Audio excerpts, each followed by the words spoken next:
And welcome to another exciting episode of The Energy That Surrounds Us. I'm your host, Michael, and you'll notice Carla is missing. She was gardening, and unfortunately, the heat got to her a little bit, so she's going to take some time to rest, recuperate. So, our thoughts and prayers go to her. With that being said, I have to gush a little bit about our guest tonight because I met her years ago and we were researching and just looking into cryptids like Mothman. And as life goes, sort of drifted a little bit, kept in touch here and there. But tonight we are joined by Allison, who has a totally new topic that I think y'all are going to totally love. So without further ado, Allison. Hi. Hey, nice to be here. Yeah, so I am a professional weirdo. I write for AmericanGhostWalks.com, and I'm also a, a writer that is working on a book of her own, but also submits to different magazines and, of course, books. So we can talk about a book that just was just released in the beginning of this month that I have an essay in. But I also have a YouTube channel, youtube.com/paranormal women. So that is very cool. So, what got you into the topic of paranormal women? Well, you know what? I've always been interested in the paranormal. And as I started to get into it, though, what I noticed is that a lot of people, they are limited to what they see on TV. So, ghost hunters, ghost adventures, they model what they're doing in terms of paranormal investigation after what they see on TV, which is an okay place to start. But it in no way informs them about the world of psychical research, parapsychology, or paranormal research as it's been practiced in like the last 200 years or more. So when you take what is on TV for the truth, you're missing a lot. You're missing at least half of what there is to know, because what you see on TV is very much male dominated. And when you look to the field, even in your own personal experience that we were talking about off air, Michael, uh, you have to admit, it seems that there might even be more women involved in the paranormal than men. What do you have to say about that? I would say that I feel that's true in regards of I know several female paranormal investigators. Now, some of them you may have seen on TV programs, but most of them not. Right. And most of my friends that I investigate with are not on TV, and we all talk about the TV shows, but yeah, we always are when we talk about the shows, talking about the guys that are on there and what they did, and rarely talk about what the women did. So you're right about that. Yeah, and that's not your fault. That's the way that media is steering us, because they will represent paranormal research as kind of a macho pursuit, when in reality that's not what it's been uh, throughout history. It and in terms of women being involved in the paranormal, well, everybody seems to think that women have a certain place, and certainly I think people realize that there are women who are mediums, and there are women who are psychics, for example, and there seems to be acceptance in terms of that role, but it's lacking when you think about women as investigators, that's not portrayed as much. It's like, women are thought to be more of a conduit for the supernatural than someone that comes from the inside or the outside rather to investigate it. And I really find that to be a problem because although I do acknowledge, yeah, there are a lot of females who are mediums. There's also a lot of females who aren't mediums like myself who are interested in looking at the paranormal from a scientific perspective, and that's been neglected. And I think the big picture is that we're not reading books. I think that's a problem. And in the paranormal field, we don't know a lot about the history of the paranormal field. And so that is what's allowing the media to portray it as a masculine pursuit, Yeah. because we don't know enough to challenge that. But in my own experience, I realized that I didn't know enough women involved in the paranormal. And I didn't want to go to obvious figures or just people that I knew. I wanted to look into the history, and I was startled when I found that we use the term poltergeist all the time, right? Right. Or And demon.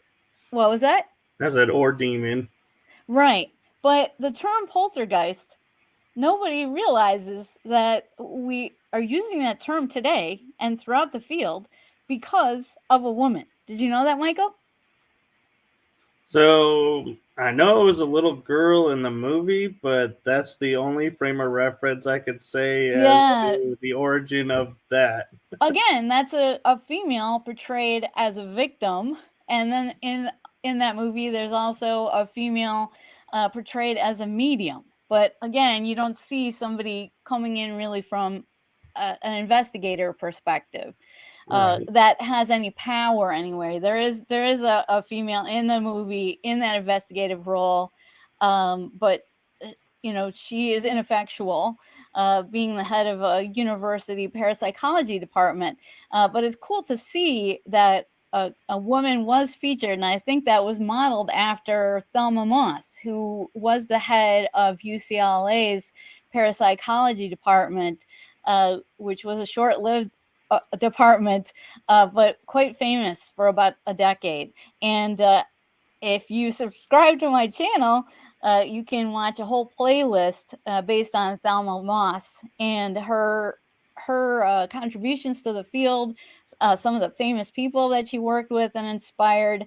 So there's a lot of women and some amazing things that they've done. Getting back to the woman who brought us the term poltergeist, there's a woman named Catherine Crowe, and she wrote a book called The Night Side of Nature, which is a 400-page book that talks about every kind of ghost you can think of, uh, as well as OBE, NDE, twin telepathy. Really, it's a smorgasbord of the paranormal. And she is the one who brought us the term poltergeist. And the reason she could do that is because she was multilingual. She grew up in England. She spoke English, but she also spoke French and German. And she wrote this book called The Night Side of Nature in 1848. And it became an international runaway bestseller. And that's because what else happened in 1848? Well, that's when the spiritualist movement kicked off. And it just so happened that her book came out at the most opportune time. And so that book became really an influence on Victorian culture and how important the ghost was to Victorian culture, because she was a Victorian writer. Now, it's amazing, though, that she was able to synthesize her reading in German and French and bring some of those paranormal phenomena to the English speaking audience. And then she looked for antecedents or she looked for similar manifestations that were happening in her own country to the things that were being reported on in Germany and France. And the people who really inspired her were German scientists and doctors who, at the time, there was a whole movement of these incredibly intelligent people who were studying medicine, but then also finding it intersecting with the paranormal. And the first thing that she did was she read a book by Justinus Kerner, who was a poet and a physician, and he is actually the person who identified botulism toxin. So, I mean, that's really important that we know what that is today because of his work.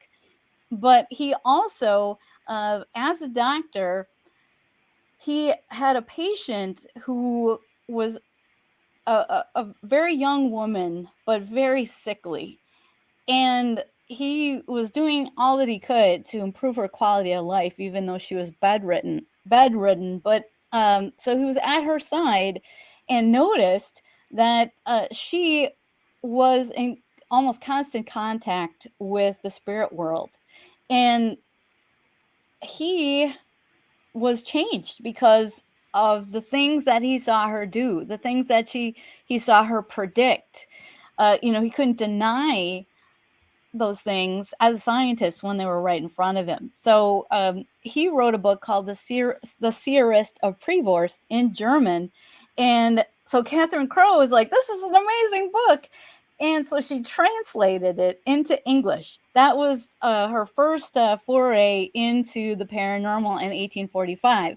And then in 1848, she came out with her own book, The Night Side of Nature. And there's so many amazing stories in there, but I bet you never heard of her before this conversation. No, I haven't. And another thing, though, that I'd like to point out, being a history major, is in 1840s to 1900s, for a female to be an acclaimed author or even authorship was a major undertaking because society was like, nobody wants to read anything put out by a woman because, unfortunately, society at that time still had the demeanor of, well, women are less than the man, so unless a man writes it, we're not going to give it any time of day. So it's amazing that she was able to get 2 books published. Yeah, well, she actually was a novelist, so she got a lot more books than that published. But yeah, some of her books were originally published not revealing that she was a woman. and then later that was revealed. But yeah, she was an extraordinary woman because this was a time when women had didn't have the right to vote. They also had limited property rights, and she actually left her husband in England and reinvented herself in Edinburgh, Scotland. And that's when she started to write, when she got her freedom, and just became such an amazing writer of mystery fiction and horror. She's one of the first people to write a story of a werewolf. So, and she wrote a lot of crime fiction as well. And our interest, of course, is in the paranormal, that she got so interested in the paranormal that, really became the central focus of her life.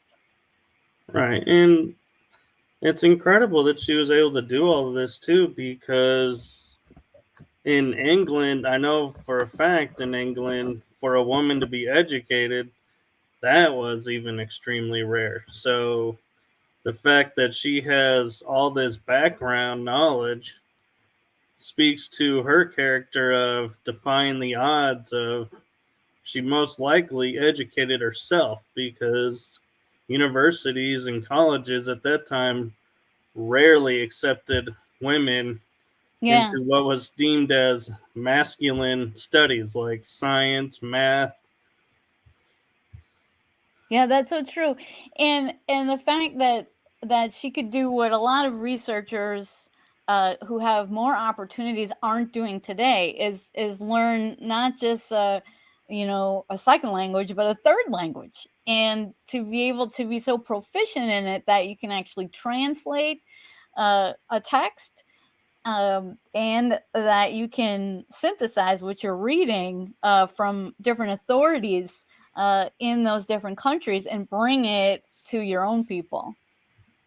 Yeah, I mean, that's amazing. And I think you're right. It's a part of the history of the field that, I mean, most people, I think if you were to ask today, say, who started the paranormal field, they would probably say names like Hans Holzer or the Warrens. Right. And granted, she was given a lot of popularity and credit, so there was that. But yeah, a lot of people though tend to remember Ed more than Lorraine, and Right. so Well, and she was again given more of a mediumistic role. I mean, she did in the movies she's made out to be more of an investigator, and that's great.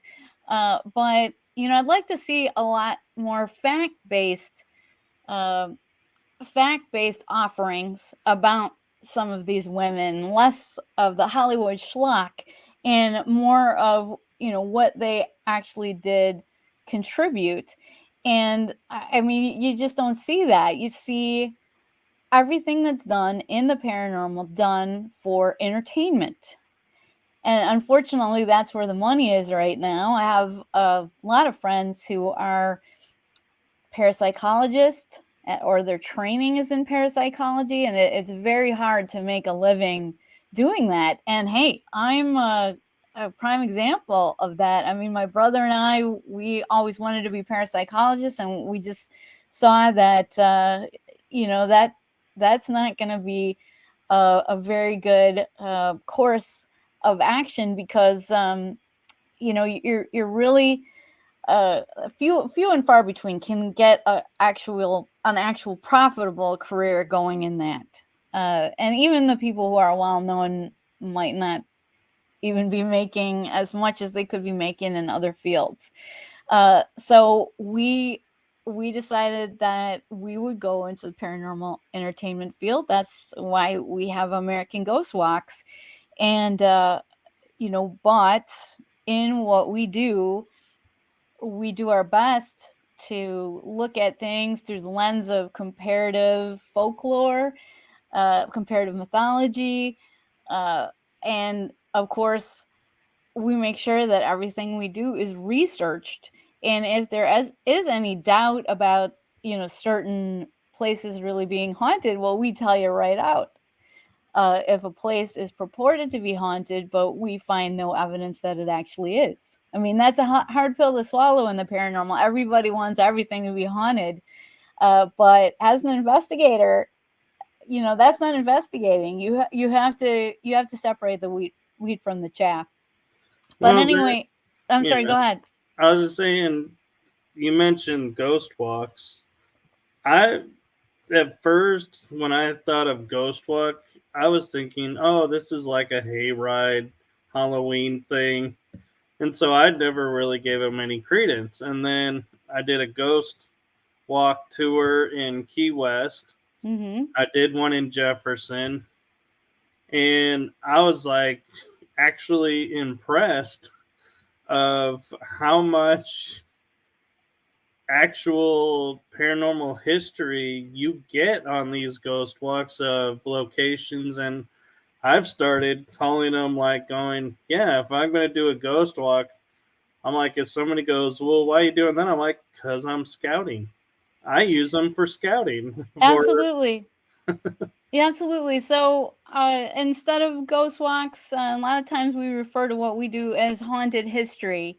And it's important. Like, if there was no history, there would be no ghosts. So, right. uh, you know, sometimes people that come on the tours, they think it's going to be a ha ha Halloween kind of thing, and they don't really realize that no, history is an important part of the of paranormal research. You don't have anything if you don't have knowledge of the past. Right. So yeah, it's not a haunted house. It's not Hollywood schlock. It's the real history, and we run across things that you really can't explain.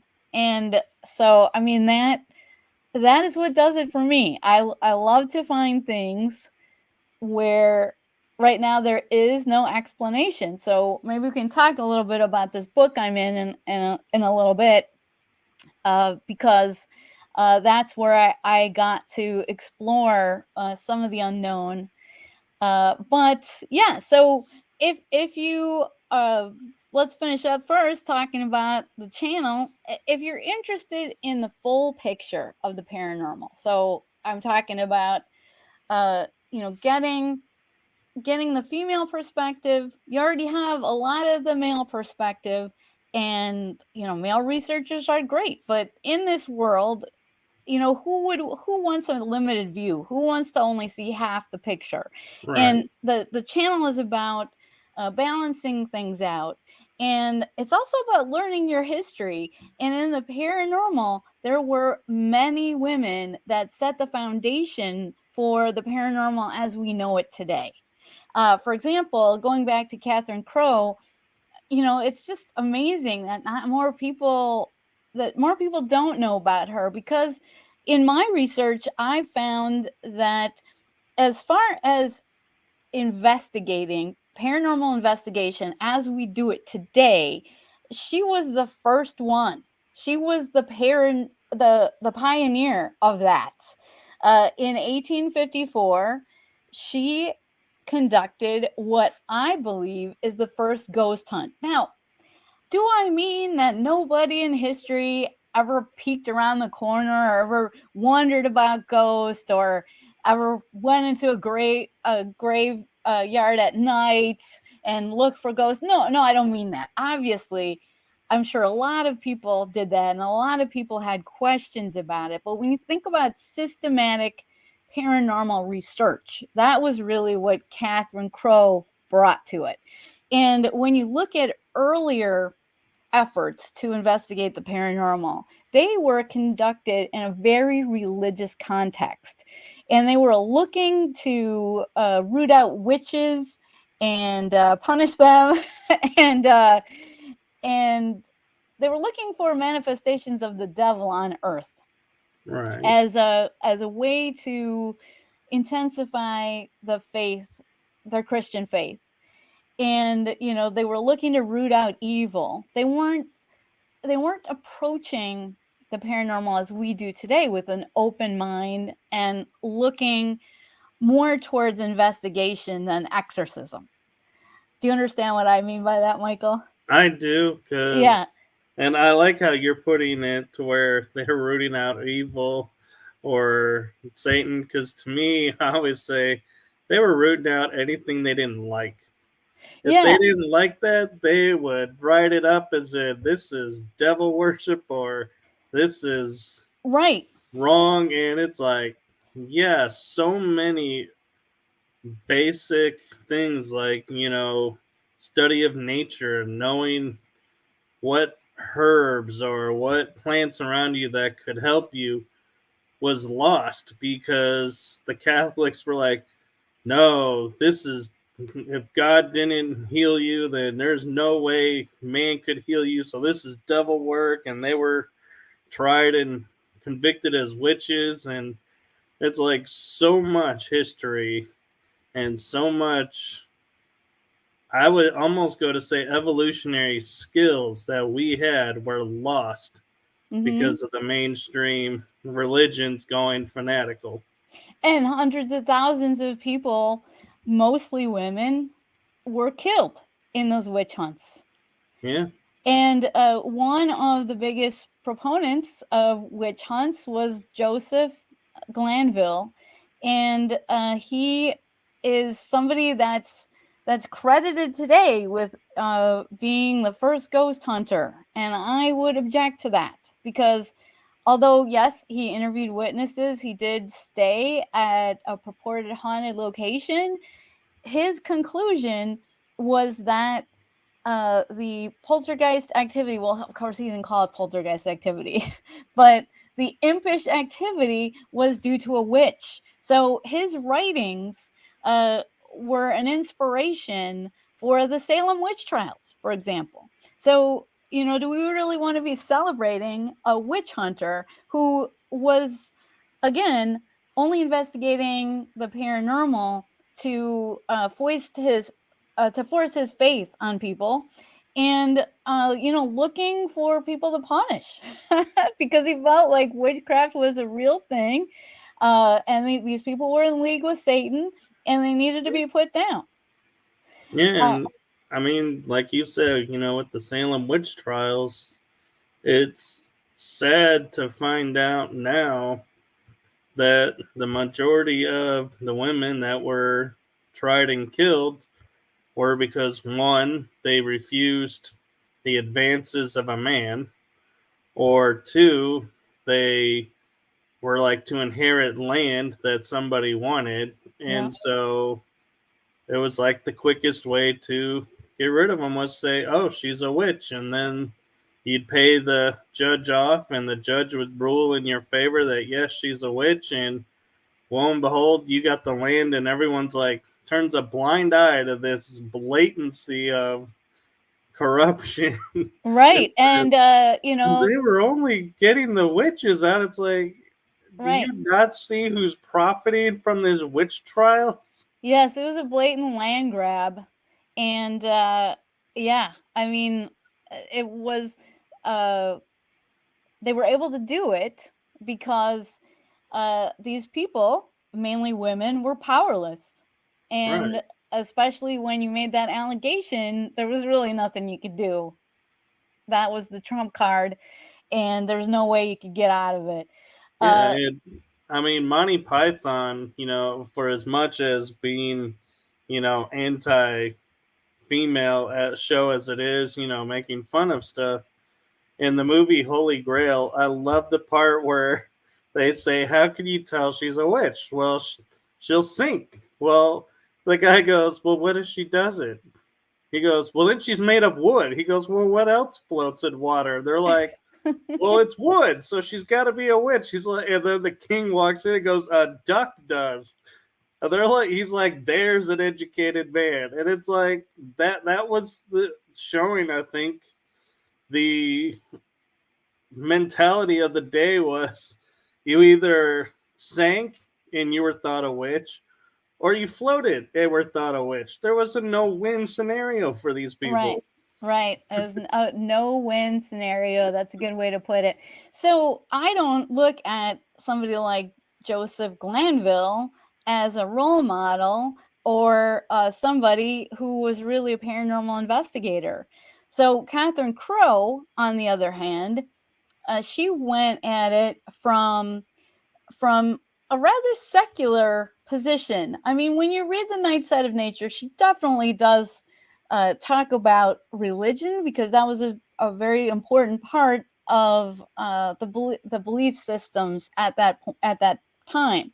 But when she went on the investigation, what did she do? She brought along a clairvoyant, and this person was a clairvoyant, but only under hypnosis. So she brought along a clairvoyant and didn't only told her that they were looking to buy a house, and they were bringing her along uh, to tell them, to advise them with her psychic skills as to whether they should buy the house or not. So, I mean, I do think it was a little suspicious when they came to pick up this woman at 11 p.m. at night. And at midnight, they were in this house. You would think it was like just a real estate deal. They would have gone during the day. I don't know how she talked around that. But the fact is, she was bringing in a clairvoyant and using single blind, not telling that person what they were going to do.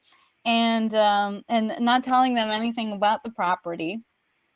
And so she brought uh, herself, this investigator, of course, the doctor who performed the hypnosis, and also a couple of other men that she felt were very trustworthy to go with her. And they went to this house in Edinburgh, Scotland, that Catherine Crowe had found out about because of her book, The Night Side of Nature. So her book came out in 1848. This was 1854.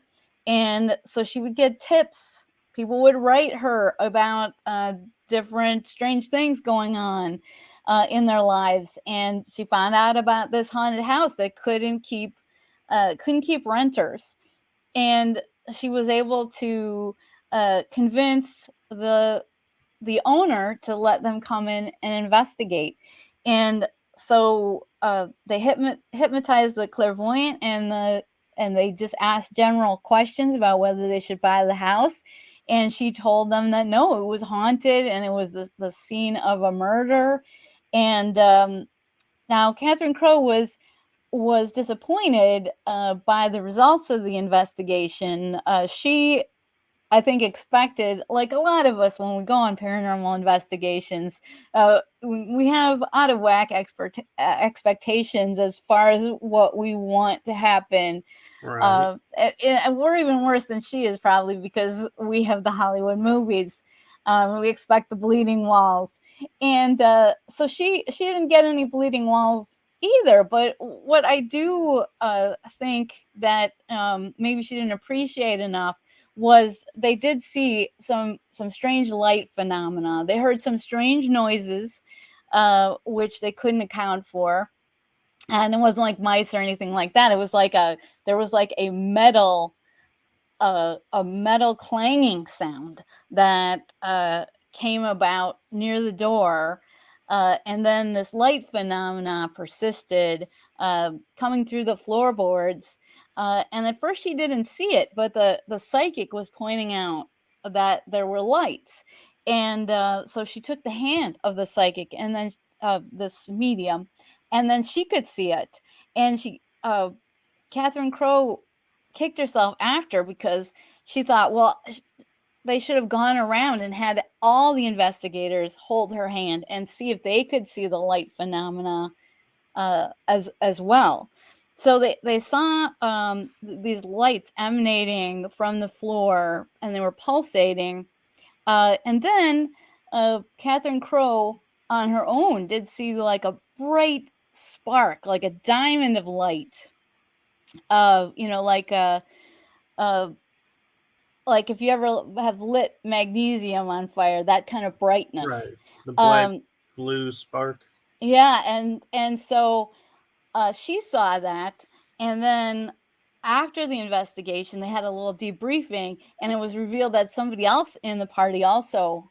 She said, "Well, what did you see?" And he described the light, it in exactly the same way as she had thought of it in her head. So I think for a first investigation, that's pretty great. I know, and I mean, it's kind of like you say, is we go in and we're all, sit there and we'll hear like creaks in the building or what sounds like, the metal clanging, for example. And we're taught first reaction is, oh, that's just the building settling or the house settling. So we write it off. And it's like, we really got to unprogram that to going, like you're saying, so wait, let's go see where that sound's coming from. What's causing that? Can we reproduce it? Right, exactly. And it's interesting that preceded the lights coming through the floor. So maybe those things are connected, maybe not. But Yeah, it's interesting that she had light phenomena, and it's just exciting to see that to see those roots of paranormal investigation and where yeah. they started. And what's even more amazing is I mean, being a history major, I may be a little off on my timetables, but electricity wasn't commonplace yet. So to have light coming up from the floor would mean there would have to be a fire or b candlelight somewhere. So candlelight would not be enough to shine through the boards, Right. kind of the way she's describing. So you really would have to say, what is this light? Because we would be like today going, oh, it could be a flashlight. It could be, someone let the light on downstairs. But they didn't have all that. No. So that's what makes it even more like going in today's eye, looking back, going, why did you go down to see what was making the light? Well, my understanding is that it was they were on the ground floor, Right. and so there's nothing, there's the earth beneath them.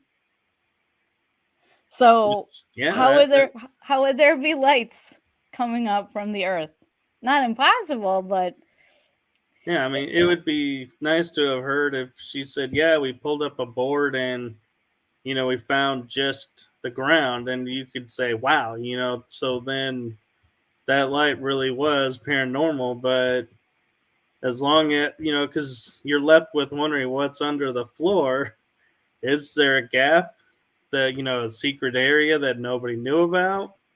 And that's where the light came from. And it's like, using today's mind, looking back at all these stories, yeah, it is funny to sit here and think this is where we came from to where we are today, and going, yeah, but this is the person who first had the notion to even go and try something to where we're like, this is, basics. Yeah, everybody knows, from everything going, yeah, if you go and you see something, you try and track it down. Well, they didn't know back then.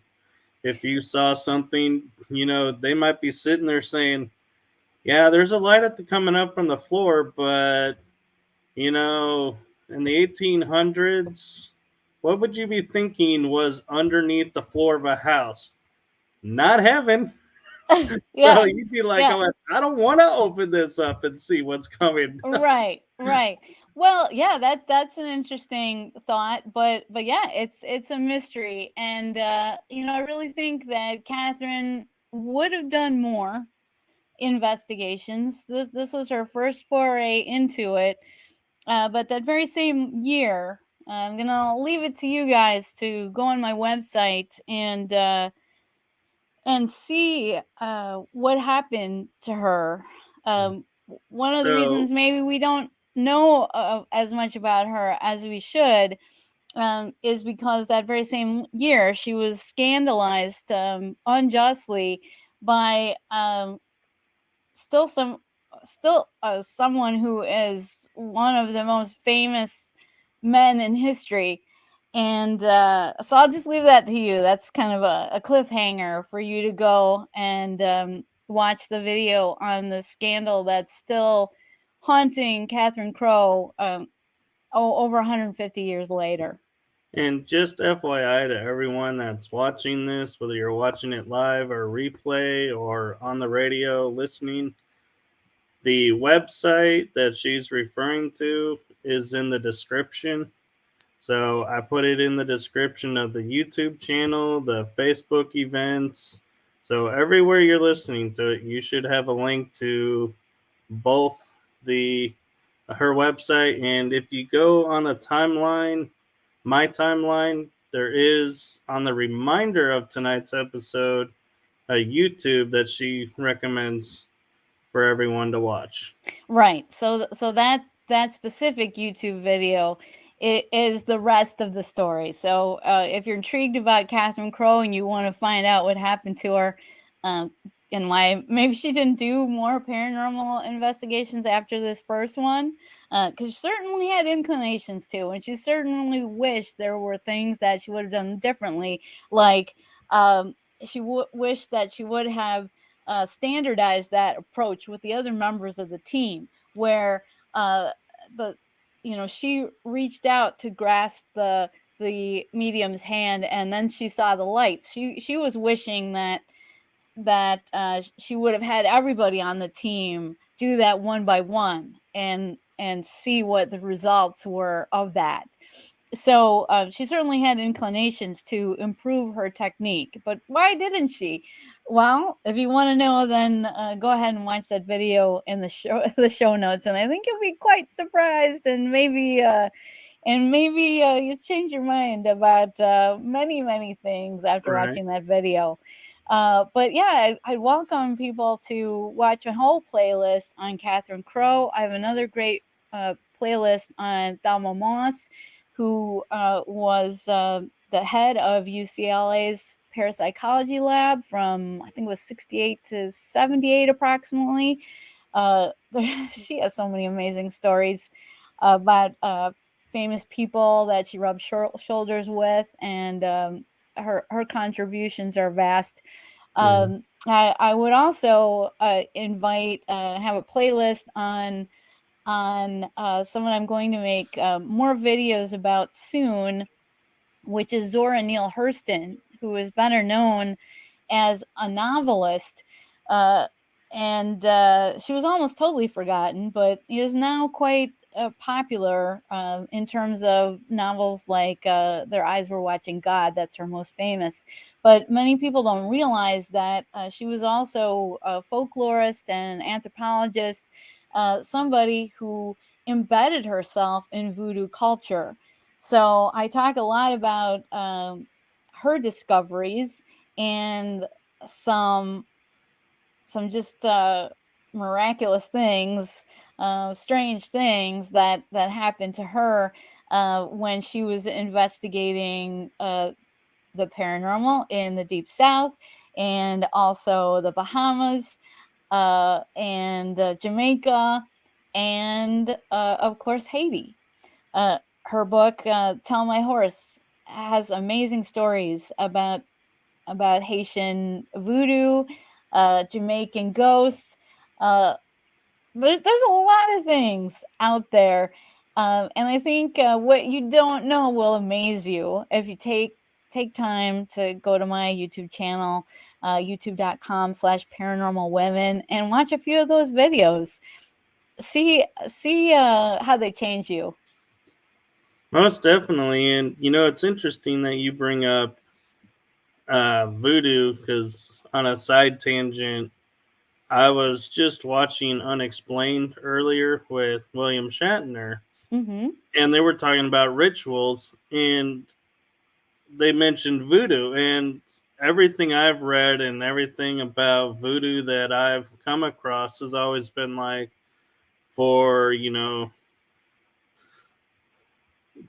um, doing harm to someone or clearing something out. But this story actually surprised me. Was there was this lady who was in England who started getting pains in her shoulder and was losing mobility in her arm, and doctors couldn't explain it because nothing showed up on x-rays or anything. She read about a voodoo priest in Haiti, flies to Haiti, stays in this guy's hotel, and he goes, "Oh, well, you have a cat on your shoulder," and starts doing something and says, "Okay, we've removed it."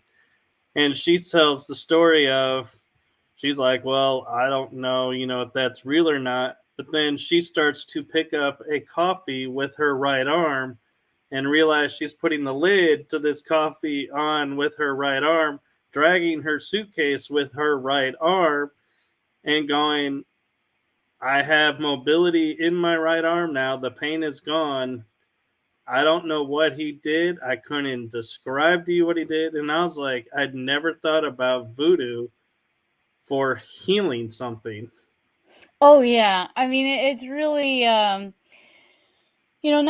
to say it can't be used for evil purposes, but uh voodoo itself is a religion.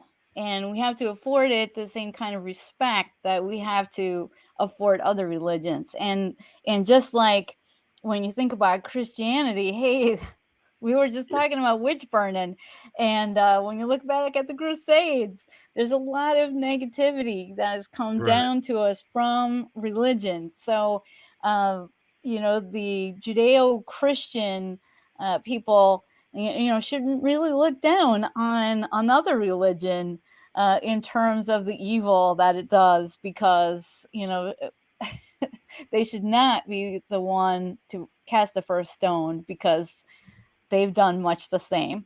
Well, So then, what's interesting too, talking about the Judeo Christians, is if they were to look at, I mean, really look at their beliefs, their stories, and everything, they're all pieces of other religions that existed before them. So it's like they're a hodgepodge of, say, Sumerian, Celtic, pagan, Judaism. I mean, even probably Muslim is in there. And they put them all together and then pieced it out to be what they wanted it to be. And one of the biggest crimes, I think, and I'm probably going to catch flack for saying this, is that Christianity took us from a matriarchal system to a patriarchal system and totally tried to destroy the divine feminine side. And to me, that was like the worst thing that could have been done, because I mean, they talk about balance and you need the balance of the divine and everything, but yet then they're saying there's only the masculine, there's no right. feminine. But if you have balance, you got to have both. And see, and that's all I'm fighting for with my Paranormal Women channel, is to even things out and make sure that we know our history, and we see the feminine foundations of this field, and we give it the full appreciation that it deserves. And I know we're coming to the end of the hour here, and I want to talk a little bit about the book if we Yeah. can.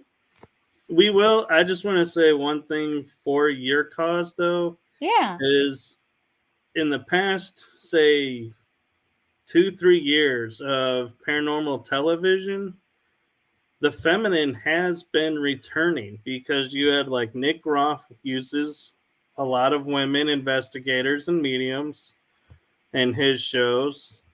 Destination Fear, the main star, brought his sister on and gave her, the limelight a lot. And, she got to pick places in, 2 of the seasons, and out of the three, I believe they were, or 3 out of 4.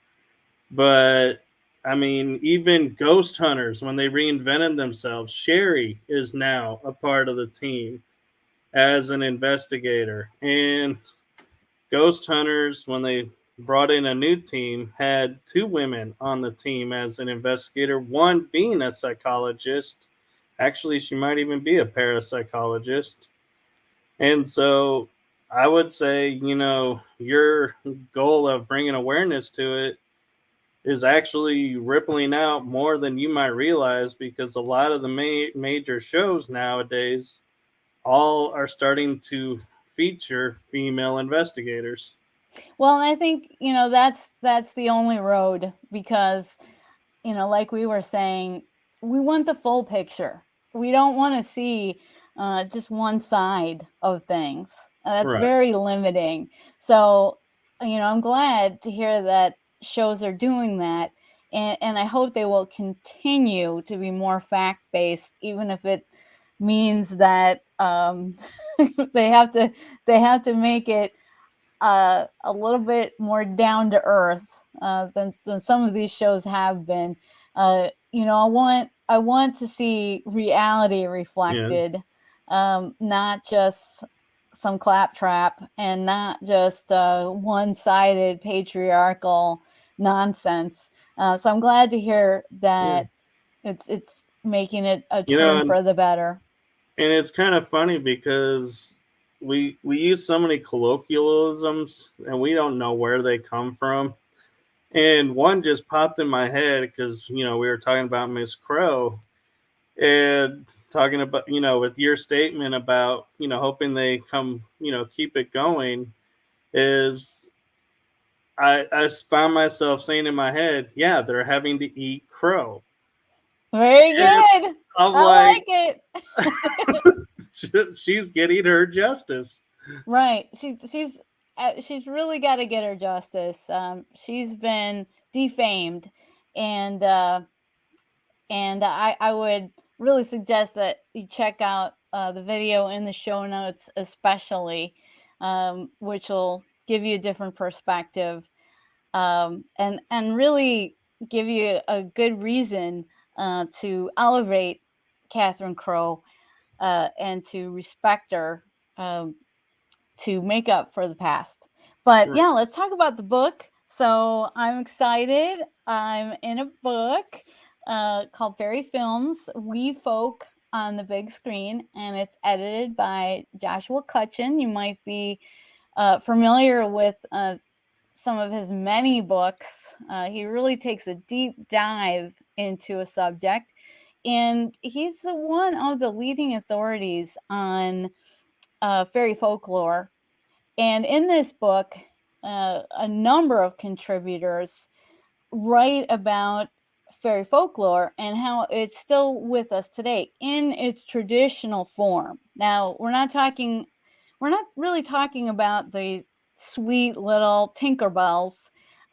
We are talking about traditional fairies, which are a lot scarier. And you might not realize that fairies were uh, sometimes thought, like in Scotland, for example, um, to be the familiars of witches. So it wasn't imps from the devil, but it was that the witches were consorting with the fae folk. Uh, they've Yeah, also been tricksters. what was that? Tricksters. I've That's right. always heard them as being the tricksters. Yes, I would agree with you there. So they are very much tricksters, and they have been very feared in the past. I mean, that's why we call them fairies, the fair folk, the gentry, the good neighbors. The reason for that is you don't want to get on their bad side. So you want to talk about them euphemistically and also show them that, they can be good in what we think is good.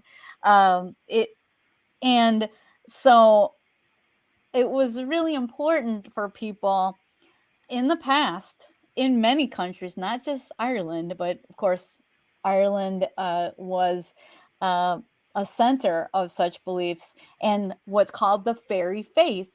But many other countries share similar beliefs. Even countries in Asia, for example, or in Native America, Native Americans have little people. So, and the idea that we have about little people is they're small and sweet. I would say look to the boogeyman, for example. Do you think the boogeyman is sweet? I know. What do you think, Michael? I would say as long as he gets what he wants, yes. But the Well, second you cross him, all bets are off. yeah. So there's Stephen King's Boogeyman is coming out in June. So it would be perfect for people to get this book and to read my essay in particular, which is called Scary Fairies, Boogeymen of Yore. Because what people don't realize is, well, where does Boogeyman come from? Well, it comes from Bogart, Bogey, Boogie, Bugbear. These are fairies. The bogey was a type of fairy. And so when you talk about the boogeyman, that's an extension of that word. So many people wouldn't consider that a fairy, but that really is because um, another thing that you might want to watch, if you haven't yet. It was very popular when it came out a few years ago, but Stephen King had another book called The Outsider, Oh and yeah. it's an amazing also adaptation on HBO Max, which is now just Max. So if you have Max, then check out The Outsider. That's a series based on a book by Stephen King called The Outsider, which deals with the origins of the boogeyman, and is super powerful.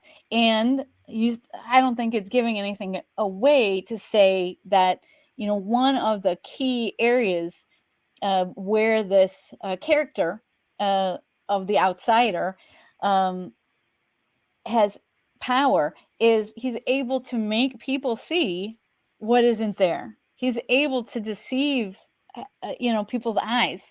And that was, of course, one of the powers of the fairies called glamour. Glamour Right. was the fairy ability to make you see something, to prevent you from seeing things as they actually are. And certainly that comes to play in The Outsider. So that's Right. something you got to check out. There's a lot of fairy tropes in there. And I wish that I would have written a little bit more about The Outsider. I did mention some of Stephen King's work, but I don't think I mentioned The Outsider in my essay, which would have been perfect because it's about boogeymen. And it's about real life cases, things that are still unexplained of illness, strange maladies, and death. So I dug up actual accounts, unsolved mysteries about strange things that happened to people and didn't end well. And I talk about those and reference portrayals of certain things in films that are related. For example, did you know that that Nightmare on Elm Street was based on a true story? Actually, I did because I just seen it on a special where Robert Englund, who plays Freddy, was saying, yeah, he was so thrilled to be able to bring this account into reality. And I was like, what? And had to look into it. And I was like, wow. I was surprised to see, yeah, that it was based on a true story. Yes, well, I mean, there is no Freddy Krueger, but Right. Wes Craven was inspired to do the film because he was seeing all these articles back in the 80s about uh, men of Hmong heritage who had they were refugees from Vietnam. So the Vietnam War hit, the Hmong people supported our troops over there, and so we had to help them get out safely and give them sanctuary here in the United States. But unfortunately, as it came to the United States, this this epidemic of what is called by some sources nightmare death uh, proliferated among men in the community. And so I talk a lot about that and the details of not just the cases in the United States, in the continental United States, but earlier earlier cases of nightmare death in Hawaii among Filipino workers, and then there were also just an unbelievable amount of cases in Singapore as well. And the problem is these men, they go to sleep and they just don't wake up. And a lot of times, the people that are with them, if they're in a room with other people, with their family, for example, or their wives, they're in the bed and the wife is is actually awoken by the struggling of her husband. And in some cases, there was one case I read about where the man was being attacked in his sleep, and the uh, his friend who was sleeping in the same room uh, heard him struggling and was able to actually wake him up and save his life. But that wasn't usually the case. Right. Usually, these people are not able to be awakened. And today, scientists think that this is a genetic disorder called Brugada syndrome, and that it is a malfunction of sodium channels in the heart, which causes a severe arrhythmia. But the problem is, why does it spike? Why are there no cases for years and years and years? And then suddenly there there is a rush of cases. It can go from nothing, from 0 to 60. You know what I'm saying? Right. And so that is something that is a big curiosity, and I don't know how that can be explained. If it is a genetic disorder, then you would figure that it would play out um, in a certain sequence. It wouldn't have such dramatic spikes and then dips. Well, if they're, I think that's why they call it genetic, because doing genealogy, I've started to figure out that there are traits that get passed down from generation to generation, and then there are traits that may go back 8 generations that then makes an appearance, and then it goes dormant again for say 5 generations. And so I think that's why they're starting to call things genetic, is because they can't explain how, like you're saying, it's pattern. And so they write it off as genetic because nobody can explain why you can have 5 generations of red hair, and then all of a sudden you're going to have one that's black hair, and then 2 blonde hairs, and then the red hair returns. Right. But they seem to think that this is very rare in the population. But my question is, why do we usually not see it? And anytime we see it, it comes in like an epidemic. And then it disappears. I think that could also be because people were brought up with such stigmas of, you want to keep people with their dignity. And so if somebody dies with this look of horror on their face, you're like, well, this man was beloved by people. We don't want the people to remember his last look was the look like he's seen the devil or something. Right, And right. so they will hush it up, Sure, I sweep it get you under the there. rug. I get you there, but let me give you an example of what happened with the Hmong people. So they came to the United States, and when they did, they were in very different living situations than they were used to. They when they were in their native environs, their homes uh, were built around a central post, and that post was very important. It was where they conducted their ancestor worship and conducted sacrifices. While when you're in some crowded apartment, you don't have like a ceremonial space like they had built into their homes in their native environment. So they come to this country and they can't practice their rituals, and these rituals were to appease their ancestors. And the idea was that the ancestors will protect them from some of the scary fauna that's out there on the other side.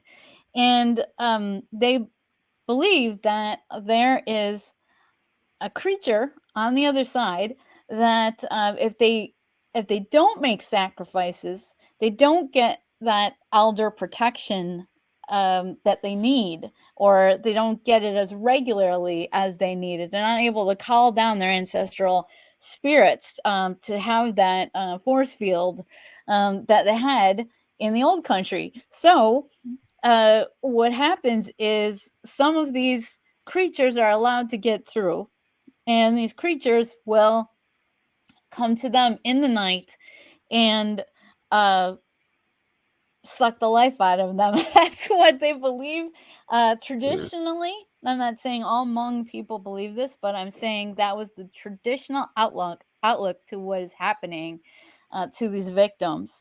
And once, so there was an epidemic when they first got here, and then once more people from these communities were able to move out to farmland, more rural environments where they could conduct their rituals, and they had more space to go back to the old ways. Then the deaths stopped. So, and interestingly, another female researcher, I haven't made a video about her yet, but I will. She's an anthropologist named Shelley Adler, and she's done extensive work looking into these mysterious deaths. And she looked into each individual one that occurred and found that they were all men except for one. One of the victims was a woman, but she was in the unique position because Hmong society is patriarchal. So she was in the unique position of being the head of the household. So she was the one who was victimized because she was the head of the household. And that's what was happening. The head of these households, all the heads of these households were being taken out. So it's interesting that this one woman also had died due to nightmare death when all the rest were men. Yeah, that is interesting, and it's kind of interesting on a side note too, talking about nightmare deaths, that I found, I don't know how familiar you are with astral travel, that there are times when, like, in doing astral traveling, like, if you feel yourself getting cut in the arm by something, you Mm-hmm. will wake up and you will have a cut in your arm, even though you were asleep. And Yeah, so I can't help wondering, you know, not only, with these being nightmare deaths, but could it also be that they were, some of them may have been astral traveling and, got hurt astral traveling and died, because that has happened to where people have, you know, right. traveled and gotten so hurt that when they came back, their body just couldn't heal.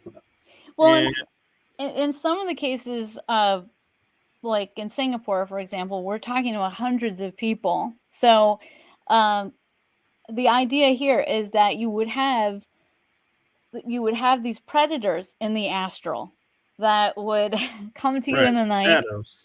and if you don't have proper protection, would take you out.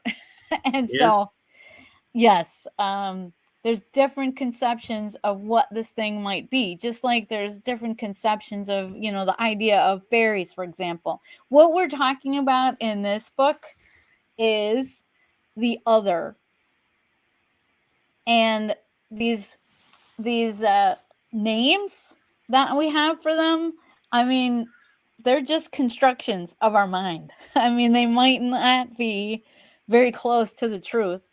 We don't know.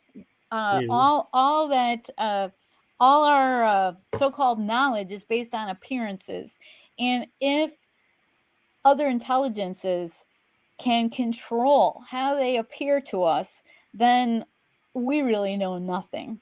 And that's what I'll leave you with. Please read the Right. book. There's some amazing contributors in there.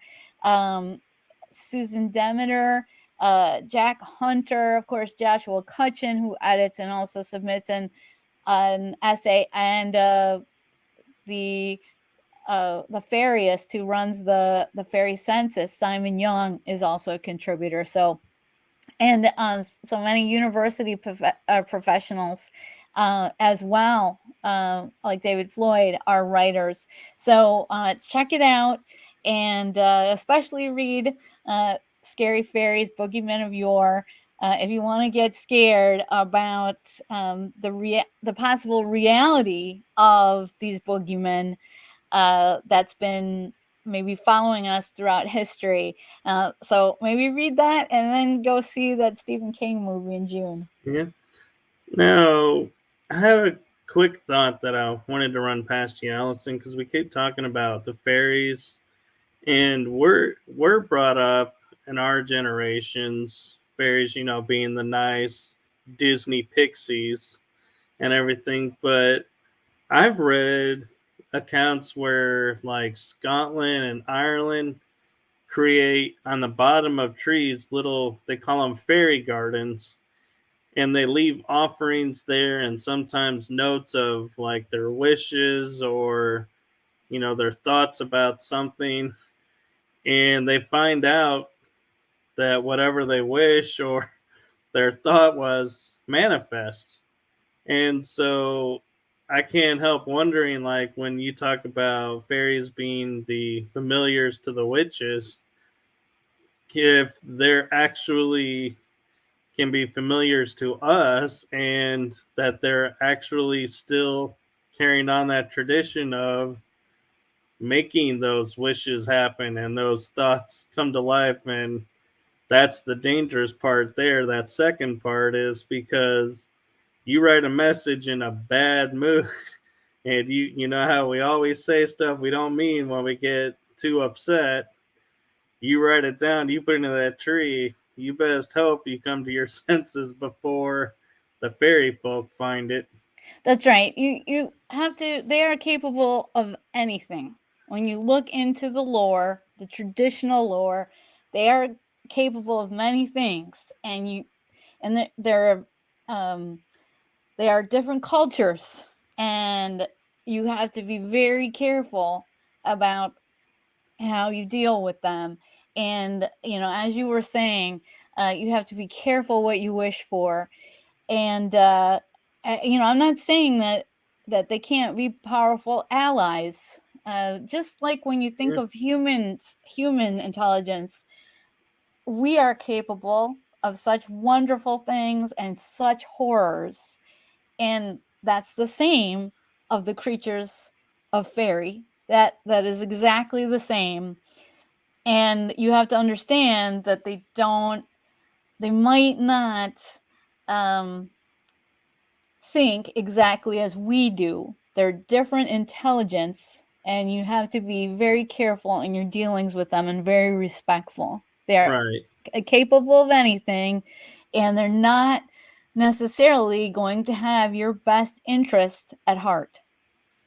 right. And one of the funny things of the fact for me growing up, I grew up non denominational. I did my own research on beliefs, came up with my own, and my dealings with the fairies, because I believe they're real and they're out there, was always like how I mentioned earlier in the show, being the tricksters of, like, I would set keys down in the same spot on a desk every day. I'd go to get my keys, and then my keys would be missing, and I'd go, "All right, fairies, very funny. Can you please put them back where I can find them, or where you found them, please?" And then it would be like within half an hour, it'd be like, "Oh my God, how did I not see my keys right there in this spot?" And be able to grab them and go. Yeah, It's like, that's a very common experience, Michael. And yeah, they do like to play tricks, and they do like to um, get you lost, for example. oh That's yeah, called being fairy led or pixie led. So yes, they do like to play with us for sport sometimes. And a lot of those interactions are very innocent, but sometimes they can be sinister. So just keep oh that yeah. in mind. I'm not saying that they can also be wonderful. I just want, again, there to be balance in how we consider uh, these other intelligences. And I think we are entering a different age right now with artificial intelligence. So that's going to be very interesting too, to see how that develops. And Oh I just it's an interesting but also a frightening prospect that yeah. artificial intelligence is coming online so quickly and becoming such an important thing in our lives. And just like we have to be careful with the other in terms of other creatures, other societies that might be out there, we also have to watch what we're doing with artificial intelligence very carefully. I totally 100% agree. Well, thank you so much for having me on, and I hope Yes, you'll check out the book, and maybe I could be on again after you read my essay and see if it scares you or not. well, I can tell you, not much scares me, but I am looking forward to that challenge, and I will get that book. And whether or not I get the book, you are always welcome on this show. So if we get back to you sooner, don't feel like, oh, you didn't read the book. It's like, nope, we enjoy you on the show, and so we're happy to talk with you about everything. Well, thank you so much, Michael. All right. Well then, boy, this night flew by. Sure did. Well, thank you so much again for having me on. Um, Yes, it's time to turn the lights out. 5:30 comes early. it does, and it was kind of funny is during the show at certain points when you were talking about stuff, I would notice the lights behind you kind of flickering, getting brighter or dimmer, and Hmm. it almost looked like the screen was kind of shaking a little bit a few times. Oh well, that's probably my fault. Might be shaking the uh the table here. But yes, it was a great pleasure to have you on. And let's see, where am I? So next week, folks, we have George and Kara Shoplin on. And so we will share with you our outro and look forward to seeing you all next week. And yes, thank you again, Allison, for another fun and exciting episode. Thank you. You have just listened to the energy that surrounds us with your hosts, Michael Koff and Carla Norris. Be sure to tune in next week for our next episode.